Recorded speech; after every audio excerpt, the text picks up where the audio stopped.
যারা ইসলাম বিরোধী শক্তি, যারা ইসলামের ধ্বংস চায়, তারা চায় তাদের মুখের ফুৎকারে ইসলামের আলোকে তারা নিভিয়ে দিবে। কিন্তু আল্লাহর ফায়সালা হচ্ছে আল্লাহ তার দিনকে, দিনের জ্যোতিকে পূর্ণরূপে বিকশিত করবেন, যদিও এটা কাফেররা অপছন্দ করে। সুবহানাল্লাহ। এবং তিনি আল্লাহ তাআলা রাসূলকে প্রেরণ করেছেন হেদায়েত দিয়ে আর সত্য ধর্ম দিয়ে, দিনে হক দিয়ে, যাতে করে মানব রচিত যত ধর্ম আছে, মতবাদ আছে, সবকিছুর কবর রচনা করে এগুলোর উপরে আল্লাহ তাআলা দিন ইসলামকে বিজয়ী করতে পারেন, যদিও এটা মুশরিকদের কাছে খুব অসহনীয়। তাহলে এই আয়াত দুটি থেকে আমরা বুঝতে পারলাম যে ইসলামের বিজয় অবশ্যম্ভাবী। এই পৃথিবীতে ইসলামের বিজয়, অগ্রগতি, অগ্রযাত্রা কেউ ঠেকিয়ে রাখতে পারবে না। কিন্তু ইসলাম বিরোধীরা চায় ইসলামের অগ্রযাত্রাকে তারা নিভিয়ে দিবে, ইসলামের জ্যোতিকে মুখের ফুৎকারে নিভিয়ে দিবে। আওয়াজ করে বলেন তো, কাফিররা, ইসলাম বিরোধীরা মুখের ফুৎকারে আল্লাহর এই দিনের জ্যোতি বা আলোকে কি কখনো নিভাতে পারবে? বলেন, কোশ্চিনকালেও পারবে না। তারা নানা ষড়যন্ত্র করে, তারা নানা ধরনের চক্রান্ত করে, কুটো কৌশল করে, আমাদেরকে আমাদের ভূমি থেকে উচ্ছেদ করে, আমাদের ভূখণ্ডে বোমা নিক্ষেপ করে,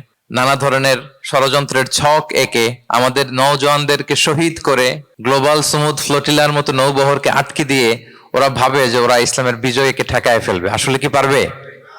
না। আল্লাহ বলেন, আমি ইসলামের জ্যোতিকে পূর্ণরূপে বিকশিত করবো। আল্লাহু আকবার। এটাকে কেউ ঠেকাতে পারবে না। তাহলে ইসলামের বিজয় অবশ্যম্ভাবী।